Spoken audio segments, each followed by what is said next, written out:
우리가 지난 2주 동안 코로나 팬데믹 위기 중에서 어쩌면 여러 가지로 볼 때 막막하고 참 암담한 그러한 시츄에이션 가운데서 좀 그래도 이렇게 조금 좋은 소식이 좀 있었던 것 같아요.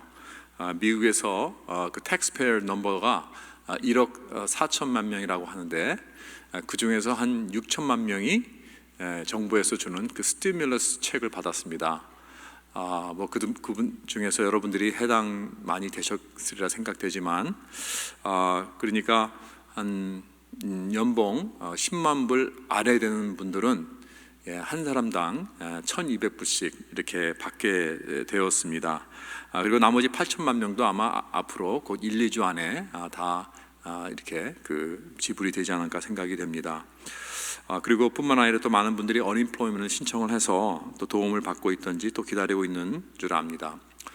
또 우리들 가운데서는 또 이것도 안 되고 저것도 안 되는 정말 여러 가지 개인적인 이유로 또 이렇게 참 그런 난감한 그런 상황에 있는 분들도 또 계시는 줄 압니다. 그래서 경제가 다시 정상적으로 돌아올 때까지 그래도 이렇게 정부가 신속하게 이렇게 돈을 풀어주어서 참 얼마나 감사한지요. 스몰 비즈니스 하시는 분들도 또 SBA 론이라는 것들도 있고 그렇게 해서 도움을 받을 수 있도록 지금 하고 있습니다. 우리 교회도 사실 다행히 정말 감사하게 우리 SBA 론이 다 허락이 되어서 앞으로 2달 동안은 우리 교회 섬기는 모든 교육자들 또 직원들의 급여가 해결이 되었습니다. 자, 이렇게 공급되는 이 돈도 또 하나님께서 주신 것이기 때문에 우리는 먼저 하나님께 감사를 드립니다.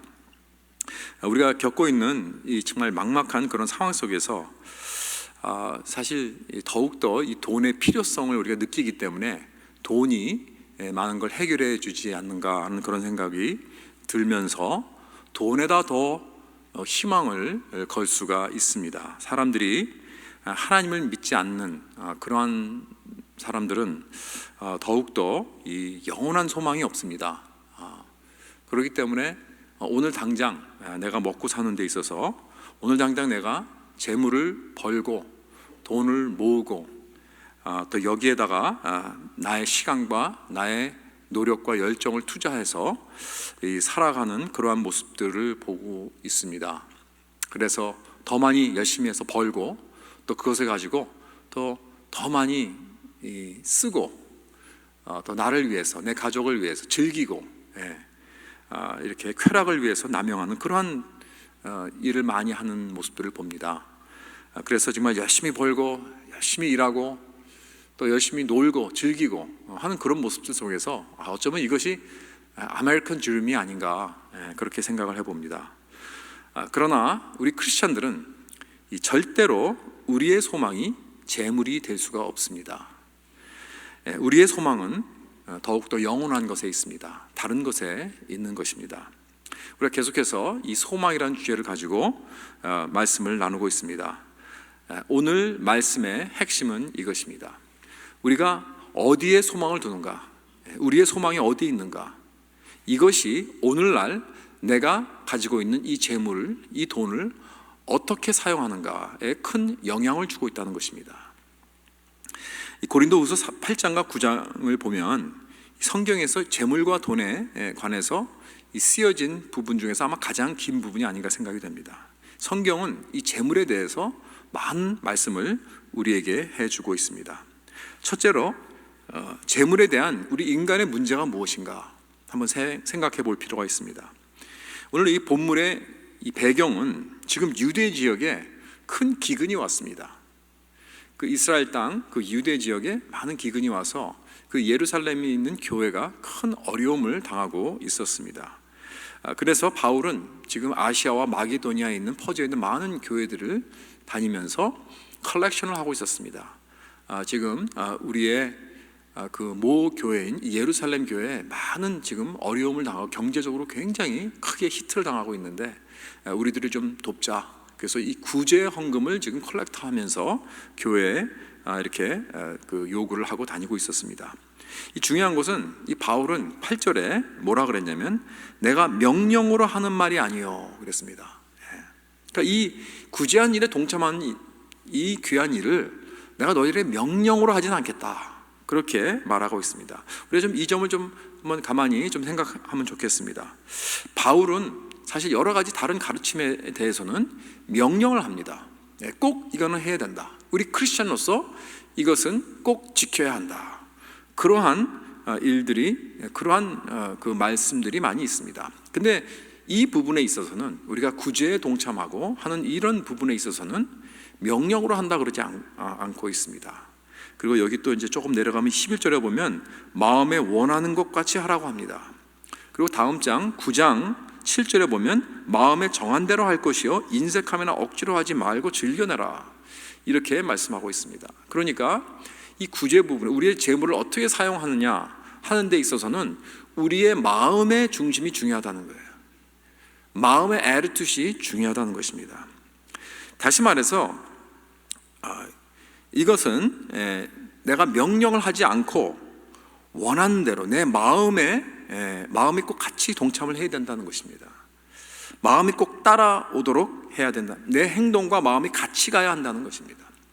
근데 사실 우리 기독교의 다른 이 도덕들은 그렇지 않습니다. 이건 꼭 해야 되는 것들이 있죠. 주로 다 그렇죠. 내가 마음이 있든 없든, 내 마음이 원튼 원치 않든 내가 진실해야 됩니다. 거짓을 하면 안 됩니다. 또 살인을 하면 안 됩니다. 또 나의 아내나 남편 외에는 다른 사람과 동침하면 안 됩니다. 이런 것들은 이건 뭐 내가 원하든 원치 않든 이건 꼭 지켜야 하는 것입니다. 그래서 이것은 명령적으로 합니다. 분명히. 그래서 나의 어떤 삶, 내가 주님 앞에서 정말 도덕적으로 순결해야 한다는 것은 꼭 순종해야 하는 그런 명령으로 합니다. 그런데 구제하라고 할 때는 왜 그렇게 명령을 하지 않는 걸까요? 뭐 이건 해도 되고 안 해도 돼서 그런 걸까요? 아닙니다. 구제도 우리 크리스천으로서 아주 중요한, 아주 큰 부분에 해당되는 우리의 삶이 되어야 합니다.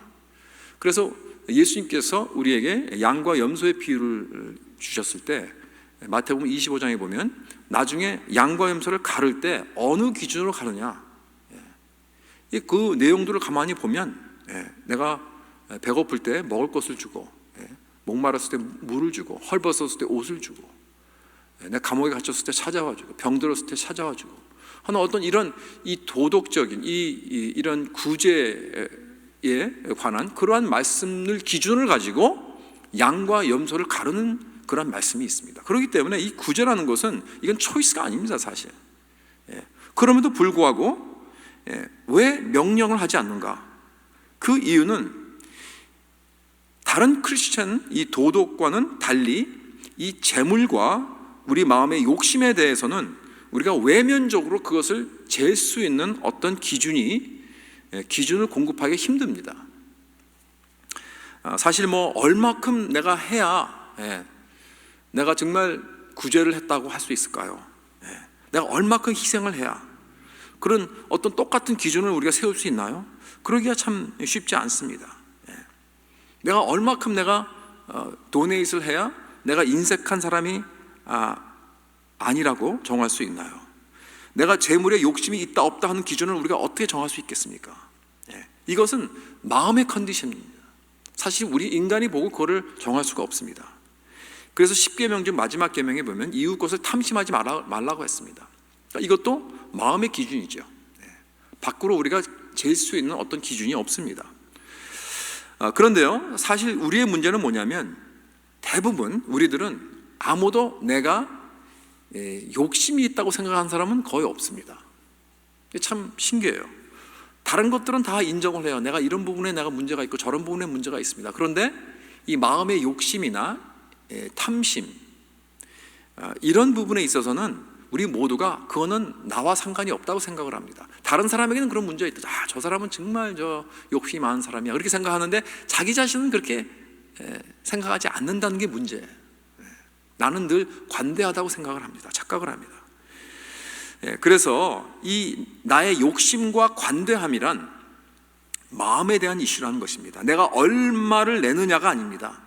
내 마음 자세가 중요한 것입니다. 우리가 잘 알다시피 두 렙돈을 드린 이 과부의 이야기와 이를 알죠. 예수님께서 참 헌금을 내려온 이 아주 가난한 이 과부가 있었는데, 두 렙돈이라는 것은 그야말로 영어로 말하면 fraction of penny라고 그랬습니다. 그러니까 1전도 안 되는 그러한 아주 작은 금액이었습니다.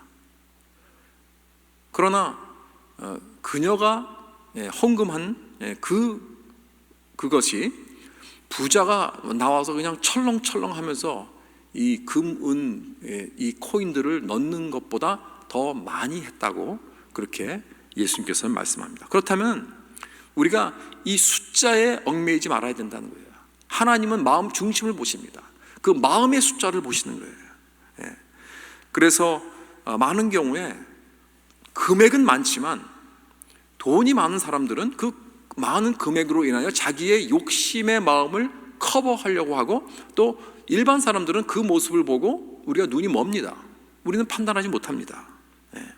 하나님은 그러나 그 금액을 보지 않으시고 드리는 마음의 컨디션을 보시는 것입니다. 그래서 누가복음 12장 15절에 보면 그랬습니다. 삼가 모든 탐심을 물리치라. 즉 마음의 욕심을 조심하라는 것입니다. 왜냐하면 그건 내가 알기 어렵기 때문입니다. 물론 남의 컨디션도 우리가 절대 볼 수 없지만 우리 자신도 사실은 우리가 보기가 힘들어요. 내가 인정하기 가장 어려운 것 중에 하나이기 때문입니다. 그래서 바울은 명령을 하지 않고 다른 기준으로 그 마음의 컨디션을 보여주기 원한 것입니다. 그래서 여기 8절에 보면 바울은 명령을 하지 않고 오직 다른 이들의 간절함을 가지고 너희의 사랑의 진실함을 증명하고자 함이로라, 그렇게 말씀했습니다. 여기 다른 이들이 도대체 누구입니까? 여기 이제 8장 1절서부터 4절을 보면요, 지금 이 다른 이들은 누구를 말하고 있느냐면 마게도냐의 교회들을 말하고 있는 것입니다. 그 마게도냐 교회는 정말 가난한 교회였습니다. 아주 찢어지게 가난한 교회였습니다. 거기다가 사회에 많은 핍박을 받았기 때문에 정말 그 교회는 뭐라고 이렇게 재정적으로 이렇게 나타낼 수 있는 것들이 없었어요. 그래서 사실 바울은 이 구제 컬렉션을 교회마다 이렇게 하러 다닐 때 그 마게도냐 교회들은 사실은 이렇게 스킵하려고 했습니다. 왜? 그 형편을 너무나 잘 알기 때문에, 너무나 어렵고 가난하기 때문에. 그래서 그 내용을 보면 이 8장 1절부터 4절까지 이렇게 내용이 나와 있죠. 형제들아, 하나님께서 마게도냐 교회들에게 주신 은혜를 우리가 너희에게 알리노니 환난의 많은 시련 가운데서 그들의 넘치는 기쁨과 극심한 가난이 그들의 풍성한 연보를 넘치도록 하게 하였느니라. 내가 증언하노니 그들이 힘대로 할 뿐 아니라 힘에 지나도록 자원하여 이 은혜와 성도 섬기는 일에 참여함에 대하여 우리에게 간절히 구하니. 이건 무슨 뜻이냐면 이들이 알았어요. 사도 바울이 자기네들은 인클루드 하지 않고 넘어가려고 했던 그 사실을 알았어요. 그래서 바울을 찾아왔습니다. 왜 우리를 스킵하시냐고. 사실 웬만한 교회 같으면요, 이런 구제하는 일에 만약에 누가 우리 교회를 쩍 스킵했다 그러면 우리는 속으로 아유 잘됐다 그럴 것 같아요. 물론 우리 교회는 아니겠죠, 그렇죠? 그런데 이 교회는 정말 헌금을 할 수 있는 그런 구제 하는 일에 동참할 수 있는 그런 여건이 안 된 교회를 사도 바울이 알았기 때문에 넘어가려고 그랬는데, 그걸 알고 와가지고 뭐라 그래요? 이 은혜와 성도 섬긴 일에 참여함에 대해 우리가 간절히 구했다 그랬어요. 정말 마음이, 이 말을 듣는 순간 우리의 마음이 이 사도 바울이 어떻겠습니까? 눈물이 나도록 고마웠을 것입니다. 그렇죠? 그래서 자기들을 제발 포함시켜달라고 간절히 부탁했다는 거예요. 이게 찢어지게 가난한 교회가 왜 우리를 이 귀한 은혜에서 빼느냐, 이겁니다. 여러분, 바로 이것을 은혜라고 본 거예요. 이건 은혜로운 일이다. 여기에 동참해달라고 애고를 합니다. 왠지 아십니까? 왜냐하면 비록 이 교회가 정말 가난했지만 그 교회는 은혜가 뭔지 알았기 때문입니다. 은혜를 체험했기 때문입니다. 여러분, 복음의 가치가 뭔지 알았습니다. 세상적으로는 너무나 힘들었지만 영적으로는 이들이 부요했기 때문에 그렇습니다. 반대로 고린도 교회는 사실 재정적으로 굉장히 든든한 교회입니다. 잘 나가는 사람들이 많이 나왔습니다. 그래서 바울은 지금 고린도 교회의 사랑의 진실함을 증명하기 원한다고 했습니다. 여기서 돈 또는 헌금이라고 말하지 않고 사랑이라고 그랬어요. 사랑. 그들의 사랑이 얼마나 진짜냐, 얼마나 현실이냐, 이걸 증명하기 원한다는 것입니다. 그들이 얼마나 많이 헌금을 하느냐, 이게 아니에요. 사랑을 보기 원했다는 거예요. 다시 말해서 그들의 마음의 컨디션을 보기 원했다는 것입니다. 어쩌면 마게도냐 교회와 이 고린도 교회, 이 두 교회의 차이는 그 두 렙돈을 들인 과부와 많은 돈을 준 그 부자와의 그 마음의 차이가 될 수도 있습니다. 그 차이가 될 수 있습니다. 그러니까 이 차이는 헌금 액수의 차이가 아닙니다. 바울은 마게도냐 교회의 그 마음을 볼 수 있었습니다. 그래서 이들의 마음의 기준으로 하여서, 기준을 가지고 고린도 교회의 사랑의 진실함을 우리 한번 증명해 보자, 이렇게 말한 것입니다. 그것이 욕심의 마음인지 아니면 은혜의 마음인지. 여러분, 내 마음이 얼마나 관대하고 은혜가 넘치는가를 우리가 어떻게 알 수 있습니까? 내가 억지로 하지 않고 내가 기쁘게 즐겁게 자원해서 이 돕는 일에 참여하여 내가 또 주고 또 주고 또 주어서 내 삶에 어떠한 영향을 지금 미치고 있습니까? 내 라이프스타일에 어떠한 영향을 미치고 있습니까? 내가 정말 관대한 삶을 살기 때문에 내가 나가서 먹고 싶은 것 먹지 못하고, 내가 가고 싶은 베케이션 내가 잘 가지 못하고, 내가 살고 싶은 집, 내가 타고 싶은 차, 이런 것들도 내가 희생하게 될 때까지 그렇게 내가 희생을 하고 있습니까? 즉, 내 라이프 스타일이 바뀌어지고 희생할 때까지 기쁘게 주고 섬기고 있느냐, 이거예요. 아니면 내 라이프 스타일이 전혀 바뀌지 않을 때까지만, 그렇죠? 내가 하고 싶은 거, 내가 원하는 거 다 할 수 있으면 하고, 그러나 그것까지는 내가 컴프로마이즈 하지 않겠다, 그것까지는 내가 영향을 주지 않겠다, 그렇게 내가 섬기겠느냐. 여러분, 이 차이입니다. 참 이게 생각하면 쉽지 않죠. 누가 그렇게 오늘 이렇게 할 수 있는가. 다시 말해서 요점은 이것입니다. 여러분, 너무 숫자에 매이지 말라는 거예요. 내가 넉넉하여서 내 라이프 스타일을 전혀 컴프로마이즈 하지 않고, 전혀 건드리지 않고 내가 많이 줬다고 해서, 여러분, 하나님의 보시기에는 내 마음이 정말 사랑이 풍성한지 그것은 하나님이 아십니다. 그러나 내가 별로 많이 내지는 못하지만 그것 때문에, 내가 내는 그것 때문에 내가 정말 내 삶의 라이프스타일에 영향이 주고 힘들어지고 희생을 해야 된다면, 여러분, 그 마음은 희생하지 않는 사람의 그 마음과 그 금액은 상관없이 거기에 차이가 있다는 것입니다. 그러니까 It's all about the heart. It's a matter of the heart. 우리 마음에 대한 것입니다. 그것을 꼭 기억해야 됩니다. 그 다음에 두 번째로, 우리의 그 문제의 해결책은 무엇인가? 그렇다면 이 우리의 그 giving heart, 이 generous heart, 이 관대함, 여기에 해결책은 무엇인가? 여기에 그 욕심의 그 마음의 해결책은 무엇인가? 여기 8장 15절에 보면 구역에 나오는 그 스토리를 지금 바울은 인용을 하고 있습니다. 많이 거둔 자도 남지 아니하였고 적게 거둔 자도 모자라지 아니하였으니라 그랬습니다. 이 말씀은 어디에서 나온 말씀이냐면 구약의 출애굽기 16장에 나온 말씀입니다. 출애굽기 16장에는 이 지금 뭐를 지금 거둔냐를 지금 말하고 있느냐면, 그래서 만나를 지금 거두고 있는 것입니다. 우리가 잘 알다시피 이스라엘 백성들이 이제 출애굽하여서 이 광야에서 지내면서 어떻게 그들이 먹고 살았습니까? 하나님께서 매일 아침 이스라엘 백성에게 만나를 내려주셨습니다. 그 만나를 내려주시면 아침에 일어나서 모든 백성들이 나가서 하는 일이 그거예요. 자기의 먹을 그 만나를 나가서 거두는 것입니다. 거두는 일이에요. 그래서 매일 아침 이제 그 땅에 깔려 있는 그 만나를 거두러 나가는데, 사실 이건 좀 농사를 이렇게 수확을 하는 어떤 그런 것과 좀 비슷한 것 같아요. 내가 좀 이렇게 젊고 아주 내가 좀 빠르고 힘이 많고 그러면 나가서 막 열심히 해가지고 많이 거둘 수 있겠죠. 그러나 내가 좀 연약하고 좀 이렇게 노동을 잘 하지 못하는 그러한 사람이라면 어쩌면 내가 가서 거들라 그러면 다 싹 없어지고, 저기 가서 또 하려 그러면 또 싹 없어지고, 아이고, 어쩌면 제대로 많이 걷지도 못하고 자기 먹을 것도 챙기지 못하는 그러한 사람들도 아마 있을 겁니다. 그렇죠? 그런데 여기 지금 말씀하는 게 뭐냐면, 많이 거둔 자도 남지 아니하였고 적게 거둔 자도 모자라지 아니하였으니, 결국은 다 집에 돌아와서 그 일과를 마치고 집에 돌아와서는 내 커뮤니티 안에서, 내 공동체 안에서는 내가 많이 없다면은 많이 거둔 사람들이 나를 나눠주기 때문에, 나에게 나눠주기 때문에 다 똑같이 잘 먹을 수 있었다는 그러한 말입니다. 사실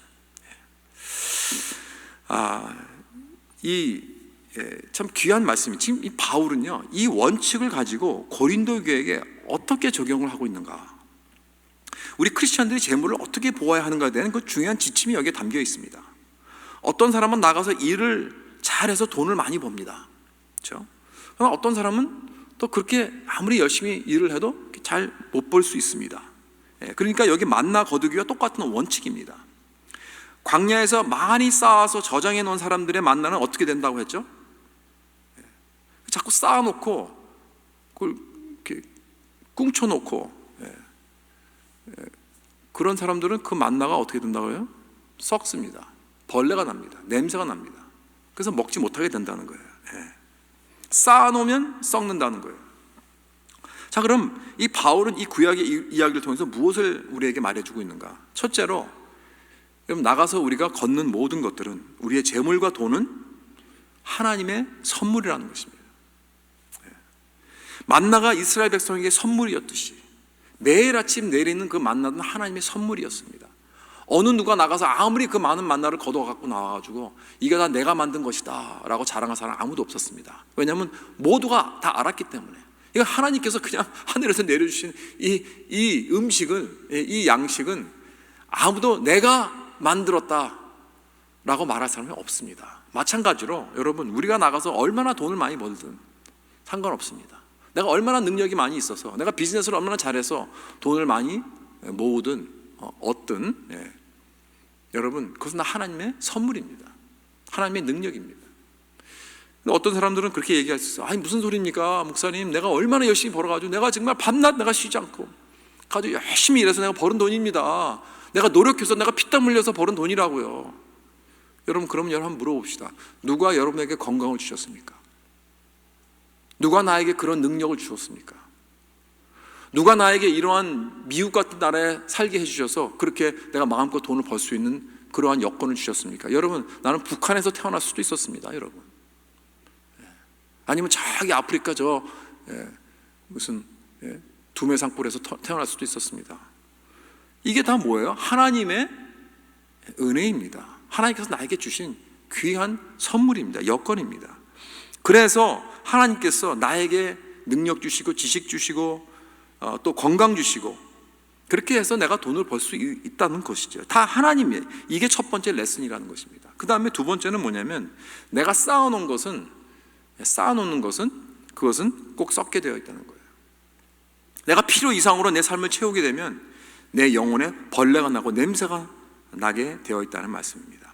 이스라엘 사람들은 광야에서 만나를 거둘 때 힘이 닿는 데까지 거뒀습니다. 그러나 공동체 안으로 일단 들어오게 되면 그걸 필요한 사람들에게 나눠주게 되어 있습니다. 중요한 것은 내가 어떠한 공동체에, 어떤 커뮤니티에 살고 있느냐, 이게 중요합니다. 여러분, 왜 우리가 나는 욕심이 없다고 생각하는지 아십니까? 나는 욕심에 문제가 없다. 왜 내가 그걸 느끼지 못하는가? 왜냐하면 많은 경우 우리 커뮤니티 때문에 그렇습니다. 내가 사는 사람들, 같이 사는 사람들, 우리 커뮤니티 기준으로 살아가기 때문에 내가 다른 사람들과 내가 비교하니까 나는 정말 준수하다, 나는 평범하다, 나와 똑같이 수준으로 다 살고 있으니까. 그러다가 나보다 조금 더 잘 나가는 사람들과 사귀게 되면 그 사람들을 볼 때 난 너무나 초라하게 느껴집니다. 너무나 부족하게 보여집니다. 전혀 나는 사치하는 것 같지가 않아요. 그 사람들과 비교하니까. 그러니까 우리가 누구와 같이 행하을 하고 누구와 같이 어울리느냐, 이게 참 중요합니다. 내가 조금 더 돈을 벌어서, 내가 좀 더 인컴이 많아지면 자꾸 우리는 나보다 더 나은 사람들을 쫓아가려고 그래요. 그래서 조금 더 나은 식당에 가서 밥을 먹고, 조금 더 나은 베케이션을 가고, 조금 더 나은 집에서 살라고 하고, 조금 더 나은 차를 타고, 그렇죠. 그래서 내가 조금씩 그들을 따라가려고 합니다. 그러니까 내 안에 있는 이 물질주의가 보이질 않는 거예요. 그래서 오늘 내가 어떤 사람들과 내가 비교하면서 살아나가는, 이게 중요합니다. 내가 어떤 사람들과 함께 공동 생활을 하고 있느냐, 이게 중요합니다. 그런데 교회 공동체는 여러 가지 배경의 사람들이 모이지요. 사회적으로 좀 굉장히 높은 그러한 사람도 있고, 또 낮은 사람도 있고, 또 돈이 있는 사람, 없는 사람, 여러 가지 배경의 사람들이 있습니다. 우리 이렇게 좀 그 도시에서 떨어진 지역에 있는 우리 교회 같은 데는 조금 덜하지만, 이 다운타운 같은 데 가면 그 교회는, 거기에는 그 어떤 컴퍼니 CEO도 나오고요, 그리고 이 홈레스들도 나옵니다. 그래서 굉장히 프로페셔널 교육 많이 받은 그런 러여나 닥터나 이런 사람들도 나오지만, 또한 매일같이 하루 벌고 하루 사는 그러한 노동자들도 나옵니다. 다 섞여 있습니다. 여러 가지 이 사회의 여러 분야에서 일한 그러한 사람들, 여기서 오랫동안 살은 사람들이나 아니면 가돈 이민자들이나 다 섞여서 이렇게 그 교회 공동체를 세워나가고 있습니다. 그러나 어떠한 배경에 있는 사람인지 상관없습니다. 이 교회라는 곳은 다 와서 한 공동체를 이루는 곳이 바로 교회입니다. 함께 예배드리고, 함께 밥을 먹고, 함께 같은 레벨에서 서로 나누는 것입니다. 일단 교회 안에 들어오면 사회에서 어떠한 지위에 있든지 그건 다 out the window, 다 그거는 이제 없어지게 됩니다. 그래서 사실 이 교회가 역사적으로 우리 기독교가 크게 성장한 그 이유를 제가 지난주에 소개해드렸던 그 Rise of Christianity라는 그 책에서 그 라드니 스타크라는 그 사회학자가 그렇게 얘기하고 있어요. 이 기독교가 왜 그렇게 부흥을 했는 그 중에 그 이유 중 하나가 또 뭐냐면, 이 교회라는 곳은 사회에서 아무리 여러 가지 차이가 있는 그러한 사람들도 일단 교회 안에 들어오면 다 평등하게 된다는 거예요. 그래서 상전이나 종이나 높은 지위에 있는 사람이나 아주 낮은 지위에 있는 사람이나 돈을 많이 가지고 있는 사람이나 아주 가난한 사람이나 일단 교회 안에 들어오면 다 하나가 된다는 거예요. 그런 차별이 없다는 것이죠. 그래서 그 모습을 보고, 세상에서 볼 수 없는 그런 모습을 이 교회 안에서 보고, 그것이 많은 세상 사람들의 눈길을 굉장히 끌고 어필이 됐다는 거예요. 그것도 또한 이 기독교의 그 부흥의 그 원인 중에 하나라고 이렇게 꼽았습니다. 그만큼 정말 내가 얼마나 관대한 마음을 가지고 있고, 내가 얼마나 욕심이 있는가 하는 것은, 이 문제를 해결하는 것은 내가 어떠한 공동체에 내가 속해 있기 원하는가, 여기에 달려 있는 것입니다. 내가 어떠한 사람들과 어울리기 원하는가, 내 마음속에 그 있는 것을 보여줄 수 있는 것입니다. 그러기 전에는 난 잘 모릅니다. 그래서 이 교회 안에서 우리가 다 같이 정말 어렵고 힘든 사람도 있고, 또 많은 지위를 가지고 있고 많은 것을 가지고 있는 사람들도 다 같이 하나로 어울려서 우리가 살아갈 때, 우리의 마음에 또 우리의 그러한 이 관대적인 그런 마음에 큰 영향을 줄 수 있습니다. 그런다 나는 항상 그냥 이렇게 나와 같은 사람들만, 아니면 나보다 더 나은 사람들만, 더 잘 나가는 사람들만 내가 항상 행하기 원한다면, 나는 절대로 내 마음의 진짜 컨디션을 볼 수 없습니다. 그래서 우리 크리스찬 그 디스플린 중에 우리 기독교인들의 그 영적 훈련 중에 가장 중요한 것 중에 하나가 뭐냐면, 나보다 굉장히 가난하고 어려운 그런 동네에 가서 한번 이렇게 스펜 타임 하는 거예요. 정말 어려운 사람들, 힘든 그런 사람들은 어떻게 살아가고 있는가, 나도 한번 그 속에 들어가서 그것을 경험하는 것입니다. 그러면서 내 자신을 돌아보는 것입니다. 이게 굉장히 중요한 디스플린입니다. 그다음에 세 번째로 의의 열매를 이제 이루어 나가는 것입니다. 자, 그러면 이 결론인데요. 사실 오늘 너무 길기 때문에 9장 전체는 우리가 읽지 않았지만, 이 9장 6절에 보면 이런 말씀이 있습니다. 적게 심는 자는 적게 거두고 많이 심는 자는 많이 거둔다는 말이로다 그랬습니다. 바울은 지금 이 돈을 이 씨앗으로 비유하였습니다. 그렇죠? 그래서 우리가 잘 알다시피 농사를 짓는 사람들은 잘 알잖아요. 그리고 이건 뭐 이치이죠. 내가 많이 씨를 뿌리면 많이 자라나기 때문에 많은 수확을 거게 되는 것입니다. 이건 뭐 어쩔 수 없어요. 그렇죠?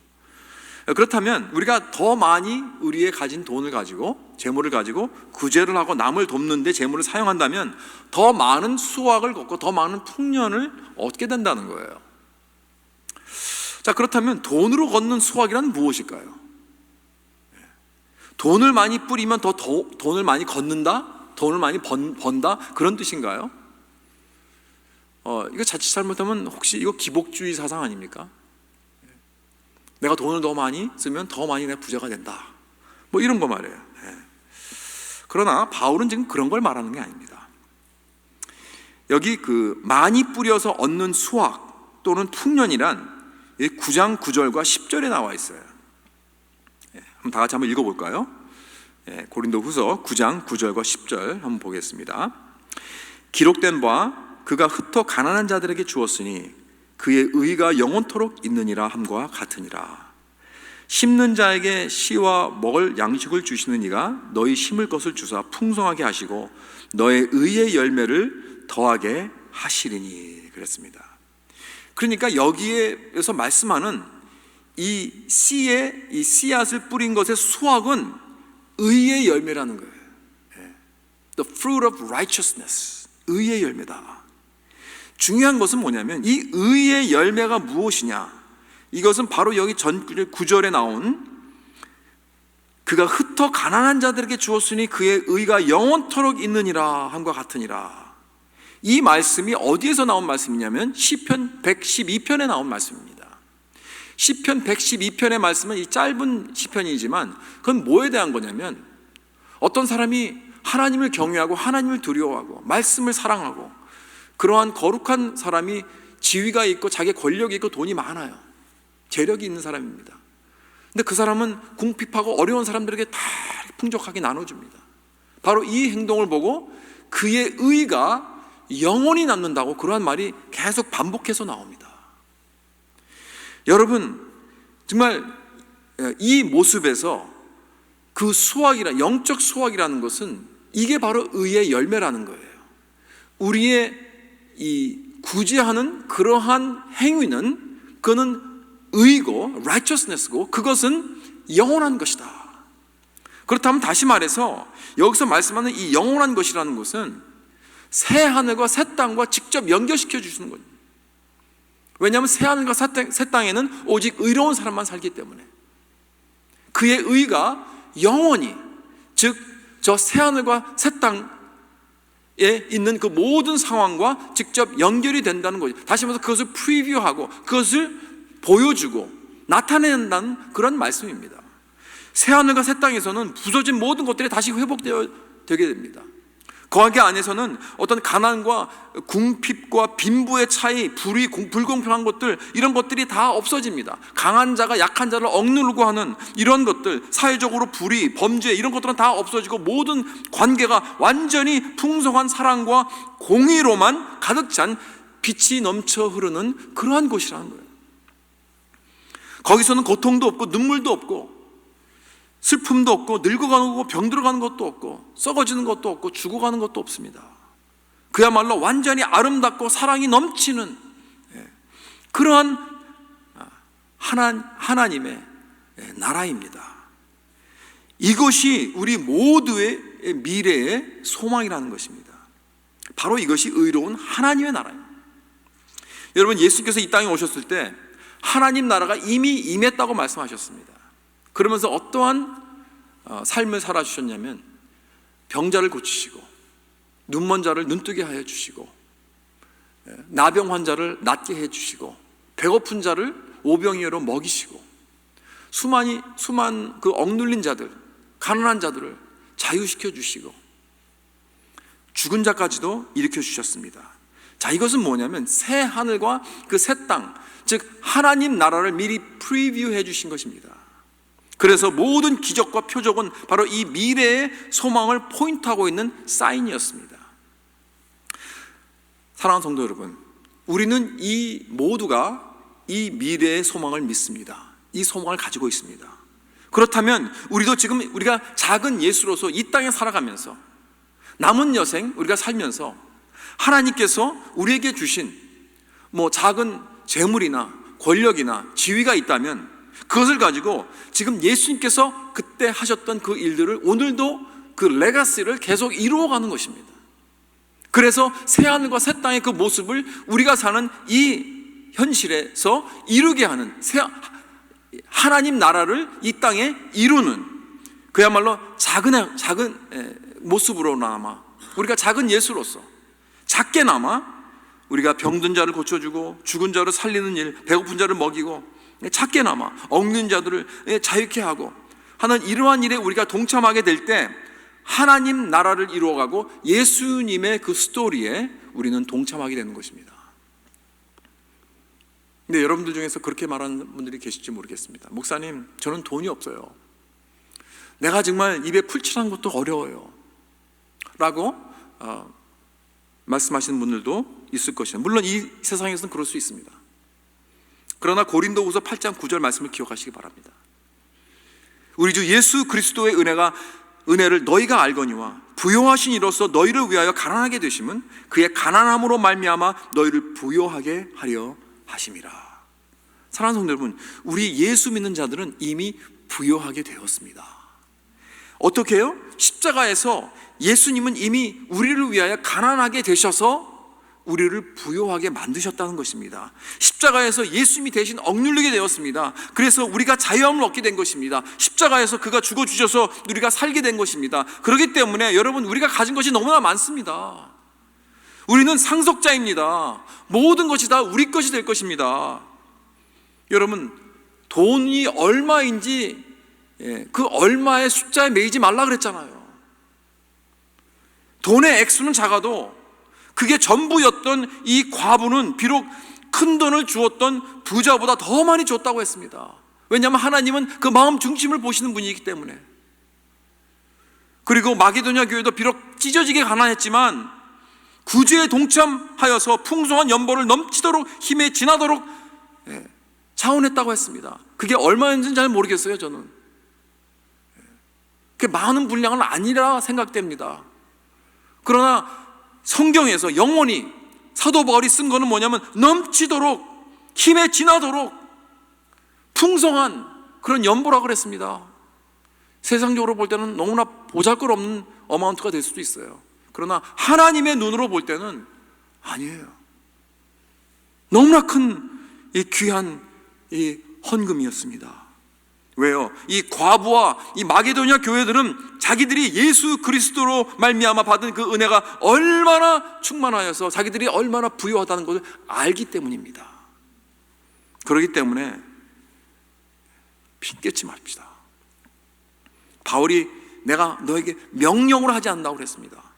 왜냐하면 예수님께서 나를 위해서 무엇을 하셨다는 것을 우리가 알고 예수님께서 이미 나를 위해서 그 미래에 예정해 놓으시고 준비해 놓으신 그 미래의 놀라운 풍성함이 무엇인지 내가 안다면, 그 확신이 있다면, 여러분, 사도 바울이 명령을 하지 않아도, 하나님이 우리에게 명령을 하지 않아도, 아니 심지어 하지 말라고 해도 마게도냐 교회처럼 내가 나서서 할 것입니다. 하지 말라고 해도 할 것입니다. 우린 가진 재물로 얼마가 있든 상관없습니다. 의의 열매를 맺을 것입니다. 그런데 반면에 내가 이걸 하기 싫다고 한다면, 이 핑계 저 핑계 대면서 나는 그럴 수 있는 사람이 아니다, 나는 그럴 수 있는 여건이 아니다, 그럴 여유가 없다, 그래서 이런 관대함과 주는 은혜의 기쁨에 동참하기 원치 않는다면 내 기초가 무엇으로 만들어졌는지 우리 다시 한번 생각해 봐야 됩니다. 확인해 봐야 됩니다. 내 하나님은 도대체 누구인가? 나는 하나님께서 주시는 그 것들만 내가 사랑하고 하나님 그분을 사랑하는 그런 모습은 없지 않은가? 지금 나는 하나님을 이용만 하고 있는 것이 아닌가? 아니면 내가 하나님 그분만을 내가 기뻐하고 있는가? 나의 참 보배가 무엇인가? 우리는 이 질문을 심각하게 해봐야 됩니다. 오늘 본문 마지막 절인 9장 15절에 귀한 말씀이 있습니다. 우리 다 같이 한번 읽어볼까요? 9장 15절 시작. 말할 수 없는 그의 은사로 말미암아 하나님께 감사하노라. 여러분, 이거는요 사도 바울이 그 감사와 감격에 막 넘쳐 흘러서 외친 것입니다. 여러분 다시 한번 우리 해봅시다. 우리 정말 너무나 감사하는 그런 마음, 그 은혜에 감사하는 마음으로 한번 다시 한번 우리 다 같이 한번 외쳐봅시다. 말할 수 없는 그의 은사로 말미암아 하나님께 감사하노라. 할렐루야. 여러분 바울은 너무나 감사해서 이걸 감추지 못하여서 막 외치고 있는 것입니다. 여러분 바로 예수 그리스도가 나의 궁극적인 은사요 선물이요 보배라는 것입니다. 여러분 왜 예수님께서 나의 궁극적인 보배인 줄 아십니까? 왜냐하면 오직 예수님만이 그의 보혈로 나를, 그의 핏값으로 나를 사셨습니다. 그래서 나를 보배로 만드셨습니다. 예수님께서 겟세마네 동산에서 아버지께 기도했습니다. 아버지여, 하실 수 있거든 이 잔을 내게 옮기셔서. 내가 정말 아버지의 버림을 받고 지옥에 가는 거 나 원치 않습니다. 그러나 저들 없이 나 혼자 천국에 가는 건 더 원치 않습니다. 그래서 내가 저들을 위해서 대신 내가 지옥에 내려가겠습니다. 그러면서 십자가로 걸어가신 것입니다. 그래서 부활하시고 나서 모두 다 우리들을 다 함께 데리고 천국에 함께 가시려고. 사랑하는 성도 여러분, 이렇게 예수님께서 나에게 가장 귀한 보배가 되어주시고 동시에 예수님이 날 그의 귀한 보배로 여겨주셨다면 이제 내가 재물을 보는 그 관점이 달라져야 됩니다. 완전히 달라져야 됩니다. 이제부터는 돈이 나의 소망이 될 수 없습니다. 내가 정부에서 받은 이 스티뮬러스 책과 또 이런 언임플로이먼트 보조금이나 어떤 것들도 나를 이 코로나 바이러스 팬데믹에서 건져줄 수 없습니다. 여러분, 재물이 더 이상 나에게 안정을 주지 않는다는 걸 우린 깨달아야 됩니다. 어떤 분들은 그래서 정부에서 받은 그 돈, 나는 지금 제대로 잘 받고 있으니까 그 돈을 그대로 흘러보내는 그러한 분들도 있습니다. 이렇게 내가 재물과 돈을 관대하게 흩어 보낼 수 있는가요? 왜냐하면 이제부터는 돈이 나의 소망이 아닙니다. 이제 더 이상 재물이 나의 중심이 아니고 나의 가치가 아니기 때문입니다. 그리고 나의 재물을 가지고 앞으로 장차 올 저 새하늘과 새 땅, 하나님 나라를 이 땅에서 이루어 가게 되는 것입니다. 사랑하는 성도 여러분, 예수께서 자기 자신을 가난하게 만드셨을 때 그것 때문에 여러분과 저가 얼마나 놀라운 부요함을 얻었습니까? 깊이 우리는 이거 가지고 묵상해야 됩니다. 예수님께서 자기 자신의 그 위치와 지위와 권력과 부와 이 모든 것을 다 내려놓으시고 이 땅에 심어 놓으셨습니다. 그렇기 때문에 얼마나 많은 의의 수확을 거두셨습니까? 그 놀라운 부요함을 우리가 수많은 사람들의 삶 속에서 볼 수 있기 원합니다. 그래서 우리의 재물, 우리도 그 발자취를 따라서 우리의 재물을 가지고 그것이 많던 적던 상관없습니다. 우리는 이미 부요한 자들입니다. 그래서 그것을 가지고 영원한 의의 열매를 맺는 저와 여러분 될 수 있기를 주님의 이름으로 축원합니다. 기도하겠습니다.